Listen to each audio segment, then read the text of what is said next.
এই বাড়িতে এক শালিক বাস করত তার 2 মেয়ে ও তার স্ত্রীকে নিয়ে। শালিকের একটাই স্বপ্ন ছিল, সে চাইতো তার ছেলে সন্তান হোক, কিন্তু শালিকের স্বপ্নই রয়ে গেল। তার শুধু মেয়ে সন্তান ডিম ফুটে জন্ম নিত। ময়না, তুমি ডিমে তা দাও, আমার এবার কিন্তু ছেলে সন্তান চাই। ছেলে সন্তান হতো, ছেলেরা বিয়ে করে নিয়ে আসতো, তার সাথে সাথে অনেক যৌতুক পেতাম। কিন্তু এরা তো মেয়ে, আমাদের এখানে কোনো কাজকর্ম করবে না, শুধু খাওয়া দাওয়া করবে, তারপর শ্বশুর বাড়িতে যাবে, সেখানে আমাদের যৌতুক দিতে হবে। শালিক, তুমি এসব ভুল বলছো। এখন মেয়েরা সব কিছু করতে পারে। মেয়েরা যেমন রান্নাও করতে পারে, তেমন ট্রেনও চালাতে পারে, প্লেনও চালাতে পারে। দেখো ময়না, তোমার জ্ঞান তোমার কাছেই রাখো, আমাকে শোনাতে এসো না। এখানে দাঁড়িয়ে না থেকে যাও, ডিমে গিয়ে তা দাও। তুমি যে কবে বুঝবে মেয়েদের গুরুত্ব? ময়না, আমি তোর এত কথা শুনতে চাই না, কিন্তু ময়না শুনে রাখ, এবার যদি তোর মেয়ে সন্তান হয়, তাহলে তুই আর তোর মেয়ে এই বাড়ি থেকে বেরিয়ে যাবি। আমি কাজে গেলাম, তোমার আদরের মেয়ে দুটোকে তো খাওয়াতে হবে। শালিক কাজে যাওয়ার পর ময়না ডিমে তা দিতে বসে। কিছুক্ষণ পর ডিম ফুটে সুন্দর এক মেয়ে ছানা বের হয়। ভগবান, তুমি এটা কি করলে? আবারও মেয়ে ছানা জন্ম হলো। এবার তো শালিক আমাকে আর আমার মেয়েকে বাড়ি থেকে বের করে দেবে। সব কথা যখন ভাবছিল, শালিক সেখানে চলে আসে। ময়না, তোমাকে আর কিছু বলতে হবে না, তুমি এই বাড়ি থেকে এক্ষুনি চলে যাও। তোমার মেয়ের সাথে তুমি কোথায় যাবে আমি কিছু জানি না। শালিক, তুমি ভুল ভাবছো শালিক, মেয়েরা সব কিছু করতে পারে শালিক। একটা উপায় আছে, তুমি করতে চাইলে বলো। কি উপায় শালিক? বলো, আমি সব করতে রাজি আছি। তুমি তোমার 3 নম্বর মেয়েকে কোথাও গিয়ে ফেলে দিয়ে আসবে। আমি তোমার মেয়েদেরকে আর খাওয়াতে পারবো না। শালিক, তুমি এসব কি বলছো? তুমি বাবা হয়ে এই কথা বলতে পারছো? হ্যাঁ ময়না, বলতে পারছি।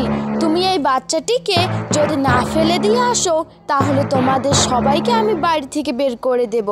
এ কথা শুনে ময়না কাঁদতে থাকে এবং বলতে থাকে, দয়া করো শালিক, তুমি এমনটা করতে পারো না।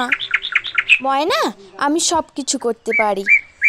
ময়না, আমি যদি মাঠ থেকে এসে তোর মেয়েকে এই বাড়িতে না দেখতে পাই, কথাটা মনে থাকে যদি। তারপর শালিক সেখান থেকে চলে যায়। ময়না কোনো উপায় খুঁজে না পেয়ে তার বাচ্চাকে ফেলে দেওয়ার জন্য রাজি হয়। বাচ্চারা, তোমরা ঘরেই থেকো, আমি বোনকে বাড়ি থেকে একটু ঘুরিয়ে নিয়ে আসি। মা, আমাদেরকেও নিয়ে যাও, আমরাও যাব। না সোনারা, তোমাদের যেতে হবে না, আমি যাব আর এক্ষুনি চলে আসব।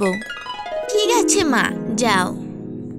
তারপর ময়না তার বাচ্চাকে নিয়ে মাঠের উদ্দেশ্যে রওনা দেয়। ময়না তার মেয়েকে এক জায়গায় রেখে দেয় আর দাঁড়িয়ে দাঁড়িয়ে কাঁদতে থাকে। মা, আমাকে ক্ষমা করে দিস তুই। আজকে তোর মা বাবা থাকলেও তুই আজকে অনাথ হয়ে গেলি মা।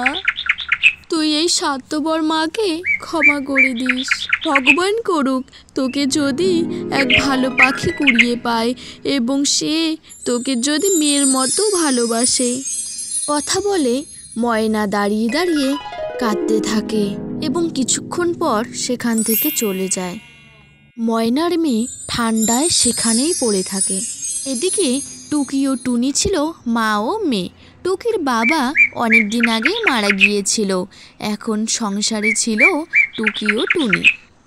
টুকি ও টুনি জঙ্গল থেকে ফেরার পথে শালিকের মেয়েকে দেখতে পায়। তো পাখি, এত ঠান্ডায় তুমি এখানে কি করছো? তোমার মা কোথায়? আমার মা আমাকে ফেলে দিয়ে চলে গেছে। সোনা, তোমাকে ফেলে দিয়ে চলে গেছে কেন? আমি জানি না। ও আচ্ছা, বুঝতে পেরেছি। মা, আমাদের বাড়িতে তো আমি আর তুমি থাকি, আর তো কেউ নেই। এই ছোট বোনটাকে নিয়ে চলো না। হ্যাঁ মা, সে সেটাই করতে হবে, না হলে এই ছোট্ট পাখি ঠান্ডার মধ্যে মারা যাবে। ছোট্ট পাখি, তুমি কি আমাদের সঙ্গে আমাদের বাড়িতে যাবে? হ্যাঁ মাসি, যাব। তারপর টুকি ও টুনির সঙ্গে ছোট্ট পাখি তাদের বাড়িতে যায়।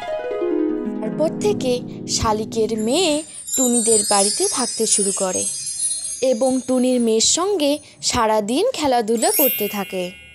ভাবে কয়েক বছর কাটার পর টুকি ও শালিকের মেয়ে বড় হয়ে যায়।